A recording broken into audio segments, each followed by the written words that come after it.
አልሞተችም ብሎ እንደገና ለምን ስላስከኝ ታውቃለህ? እንደገና ደግሞ ሳምንት ታጠብቀው ማለት ነው። እንደገና እኔ እንዴት ታውቆስ እንደሆነ አላውቅም። እኔ ሌላ ልጅ እንደሆነች ሳምንት ይሆናታል ምናምን እያለ እርግጠኛ መጨረሻ ሰዓት ንገረኝ ስለው ደግሞ እንደገና ሌላ እንትን አለ ቀኑ ማለት ነው። አዎ ሸሸ። ከተክላይ ጋር ካገናኘከው በኋላ በስልክ በኋላ ከልክ በኋላ አፈገፈገ። ሀሳቡን ወደ መቀየር ወደ ማመንታት ሄደ። እሱም ለዛ ነው እንደዚህ ያው ተክላይ ሞታለች ማለት ጀመረ። ሞታለች አይሆን እሱ ወደ ኋላው ሌላ ልጅ ትሆናለች ነው ያለው። ግን እዛ ቦታውን ስለሚያውቀው በቃ ተባበረኝ። በቃ ያየኋት ልጅ ሌላ በቃ እኔ ተሳስቼ ይሆናል ያየኋት ልጅ ሌላ ትሆናለች አለ። ኦኬ ገባኝ። አሁን ተረዳው። እሺ ከዛ በኋላ አንተ ውስጥ ጥርጣሬ አላደረም አለች የሚል ይሄ ልጅ በሶስተኛው ቀን ገና መጥቶ እንደዛ በማለቱ ጥርጣሬ አላደረብህም? ላይክ ምን አደረገ? ያማድሯል እንደገና ከሶስት አራት ጊዜ ሌላ ሰውም እንደዚህ እያኔ ያክስቷ ልጅም አለች ከኢትዮጵያ ራሱ ድንበር ያሉ ሰዎችን እያጠያየቁ እንዲቀርጹላቸው ሲሉ እኛ መኖር እንፈልጋለን ነው የሚሉት ማለት ነው።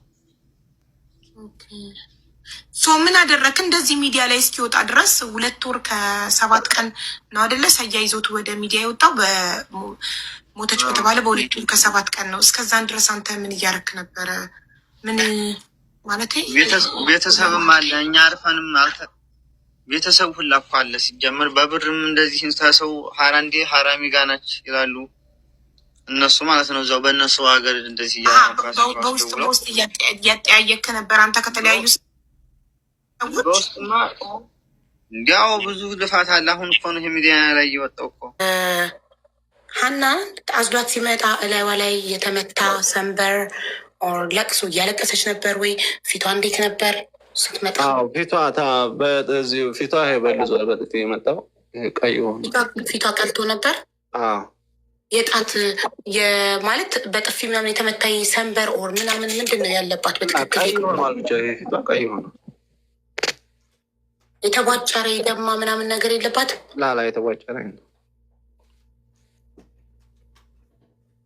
እያለቀሰች ነበር። እያለቀሰች ነበር። ምን ሆነች ነው ብላችሁ ጠይቃችኋት? ጠየቅናት። አሰላሙ አለይኩም። እንግዲህ እንደሰማችሁት ነው የሀና ጉዳይ ምንም ማለቂያ የሌለው ነገር ነው። ይሄውና ወደ 2 ሳምንት ሳይሆነው ይቀራሏችሁ 15 ቀን ይሆነዋል እንደዚሁ ሚዲያ ላይ ካሉ ማለት ነው። አንድ መፍትሄ አልተገኘም። እንግዲህ ባሏም የሰጠውን መልስ አይታችኋል። መጀመሪያ ቪዲዮ ላይ እንደሰማችሁት ነው። ባሏ እስከ ዛሬ ገና ከሞተች ጀምሮ ከደላሎቹ ጋር ይዘው ነበር ማለት ነው። ዝም አላሉም።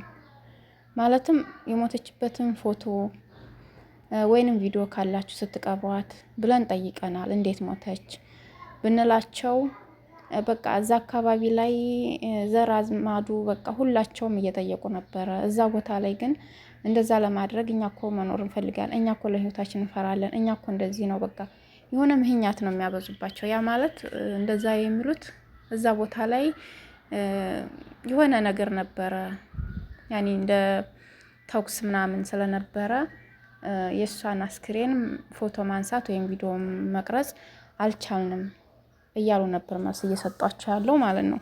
ውሸት ይመስለናል ይሄ ነገር።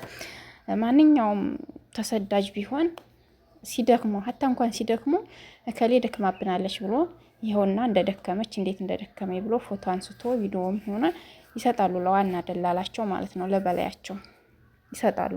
ያ ደግሞ የበላያቸው ለዛ ለመጣበት አካል ለወኪላቸው ወይንም ለዘመዳቸው ያስተላልፋል ማለት ነው።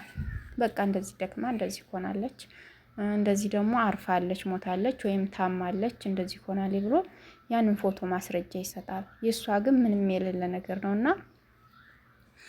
በጣም ይከብዳል። አሁን እነ ሀቢባ እንግዲህ በዚህ መልኩ እኔ እንጃ እኔ እንዴት እንደሚያደርጉ እነ ሀቢባ አሁን ማስረጃ እየያዘች ነው ከእያንዳንዱ ሰው አብሯቸው የተሰደደ ሰው ማለት ነው። ሁሉንም እየጠየቀች ማስረጃ እየያዘች እየጻፈች በወረቀት ይዛለች። ግን ሊከሷቸው ነው እነዚህ እንደላላዎቹ ማለት ነውና የሚከሷቸውም በኢትዮጵያ ሕግ ነው። በኢትዮጵያ ሕግ እንከሳችኋለን ያሉት። እኔ ምናቸውን ይዘው ምናቸውን እንደሚከሱ አላቅም። ቤተሰቦቻቸውን እንደሚቀርቡላቸው ነው ወይንስ እነዚህ ደላላዎች ሀገር ሊገቡላቸው ነው ወይንስ በኦንላይን ነው ክስሻው? አላቅም የሚካሰሱት እነሱ ህገወጥ ናቸው። ህገወጥ ስለሆኑ እንጃ። ህግ ደግሞ ህገወጥን አይደግፍም። ምን አይነት ክስ እንዳለ እንግዲህ ይህን ሰበብ አድርጎ የባህር መንገድ ወደዛ ወደዚህ መዘዋወር ቢቆምልን ደስ ይለናል።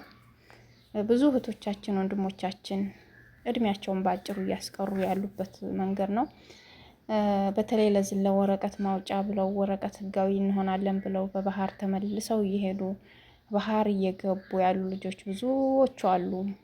እንደገና ደግሞ አሁን እነ ሀና የሄዱት በባህር ሊመለሱ አልነበረም፣ የመን ድረስ ይሄዳሉ። ፓስፖርትና ሲምባሲ ምናምን አውጥተው በየመን አየር ወደ ኢትዮጵያ ይሄዳሉ ማለት ነው። እንደዛ ነበረ፣ በአየር ነው እንጂ በባህር ልትመለስ አልነበረም የሄደችው። አላህ አላላትም። ለማንኛውም ይኸው ሰው እጅ ገብታ ከባድ ነው እንግዲህ ሰው እጅ ገብታ እየተሰቃየ ተሆነ የልጇን አፍቆት እኔ በተለይ ማለት ነው ልጄ ነው የምትለው ብለዋል። ካሁንም በፊት አብራት የነበረችው ታግታ የነበረችው ልጅ ታማ ወደ ጅዳ መታ ሆስፒታል ገብታለች ነው የት ነው ያሉት ብቻ አላቅም፣ ተናግራለች። ልጄን አደራ እንደው ልጄ ነው የምትለው ብለዋል። እና ከባድ ነው እንግዲህ ብዙ ሰዎች እየመሰከሩ ነው። ሀና በህይወት አለች። እዛው ጎረቤት ሆነው እነዚሁ ደላላዎች ይተዋወቁ የለም ውሃ ስትቀዳ ይተናታል፣ ወደ ሽንት ቤት ስትወጣ አይተናታል። በቃ በህይወት እንዳለች 2-3 ልጆች እየመሰከሩ ነው። አይተናታል እዛ ሰውየው ጋር። ሰውየው ማን ነው ሲባሉ ማን ነው አይናገሩም፣ አናውቀውም። እሺ አገናኙን ወይንም ሄዱልን ምናምን ሲሉ መሄድ አይችሉም፣ ይጋደላሉ እዛ ቦታ ላይ። ሁሉም ጀግና ነኝ ባይ ነው እኮ እዛ ድንበር ላይ እኮ የሚሰራው ጀግና ነው። ያኔ ቆራጦች እንደዚህ ፈሪ ምናምን አይደለምና መጋደል ሊመጣ ይችላል፣ ይጋደላሉና። ግን አንዱ ማሜ የሚባለው ልጅ በቃ እንገናኝ እያላቸው ነበረ። እንገናኝ ልጅቷ የት እንዳለች ምናምን ላሳይህ እያለ ነበረ። ተክላይ የሚባል እንግዲህ የተክላይ ከተክላይ ጋር የሆነ ችግር አለ መሰለኝ ከዛኛው ደላላ ጋር እንግዲህ ይቅርታ እንግዲህ ሴትዮ እየጠራች ድምጽ ገብቷል አላውቅም። እና እንገናኝ እያለ ነበረ ማሜ የሚባል ልጅ። አይቻችኋለሁ ልጅቷ በአካል አለች፣ ለምንድን ነው ያልሞተች ሊሞታለች የምትሉት እያሉ ነው። ሀና በህይወት እንዳለች ነው ለነገሩ የሚናገረው። አንደኛው ደግሞ ደላላ እንትና ነው፣ ይሄ ማን ነው የሚባል ይመች ደግሞ ጅዳ ቁጭ ብሎ የሚያመላልስ ነው ወደዛ ወደዚህ ማለት ነው። እና ደላላ ነው ግን አይደለሁም አለ። እዛው ደግሞ ትናንትና ይሆን ልጅ ሲጠይቅ ደግሞ አንተ በማን ሄድከው? ከነሀና ጋር ሄደው ማን አንተ በማን ሄድከው ሲባል በይመች አለ።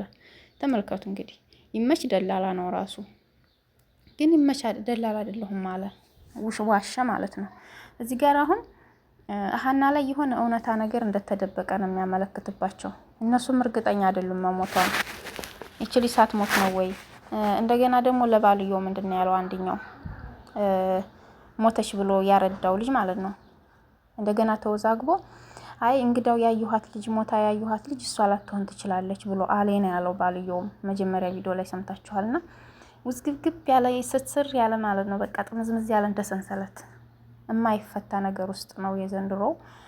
እንግዲህ የሀና ጉዳይ ለሌሎች እህቶቻችንም ታፍነው የኖሩ ምንም ድምጻቸው የማይሰማ እዛ ውስጥ ብዙዎች አሉ ነው የሚባለውና ለእነሱም ሰበብ ሊሆን ይችላል፣ አይታወቅም። አላህ እነዚህ ሰዎች ተከሰው ህገ ወጥ ነገር ሊቀር ይችላል፣ አይታወቅም። አላህ ግን ይጠብቀን ከእንደዚህ አይነት መጥፎ ሰዎች እና ካረመኔ ሰዎች፣ በተለይ ካረመኔ ሰዎች። እኔ አውሬ አልፈራም፣ እኔ የሰው ተንኮለኛ ነው የምፈራው። እንጃ ለምን እንደሆነ እንደው ጅብ ይወስደኛል፣ ይበላኛል፣ ይነክሰኛል፣ ይንከሰኝ ብላኝ። ግን እንደ ሰው ተንኮለኛ የለም ወላሂ፣ እንደ ሰው እኔ እንጃ። የሰው ተንኮለኛ አላህ ያያዝልን ነው የሚባለው። እና እንደዚህ አድርገው እንግዲህ የሰው ልጅ በእድሜው እየተጫወቱ የሰው ልጅ ያልፍልኛል ብሎ ነው የሚሰደደው ከኢትዮጵያ ወደዚህ የሚመጣው። እነሱ ግን አግተው እንደገና ሰው ቤት አስገብተው ብዙ ነገሮችን ስንት ዓመት ይገዘግዟቸዋል። ገንዘባቸውን ደሞዛቸውን እየበሉ ስንት የሚደረግ ነገር አለ። ጥሩ አይደለም ወላሂ ይሄ ነገር። ለአሁኑ ደስ ሊላቸው ይችላል ያ ገንዘብ ሰብስበው መጨረሻቸው ግን አያምርም። ገንዘቡም ራሱ በረካ ያገኙ ይከስራል መጨረሻ ላይ። የእነሱም ህይወት አያምርም። ሰውን የሚያጭበረብር የሰውን ሀቅ የሚበላ የሰውን በቃ የሰውን ያለበት ሰው ጥሩ አይደለም። በዚያ ላይ ደግሞ አኬራውን አበላሽቶ መጨረሻ ቤቱን አበላሽቶ አላቅም ካላህ ጋር እንዴት እንደሚገናኙ የሰው ልጅ እንደዚህ እያሰቃዩ የሀና ብቻ ሚዲያ ላይ ወጣ እንጂ ሌሎቹ ስንት እህቶቻችን አሉ የታፈኑ። አላህ ይጠብቀን።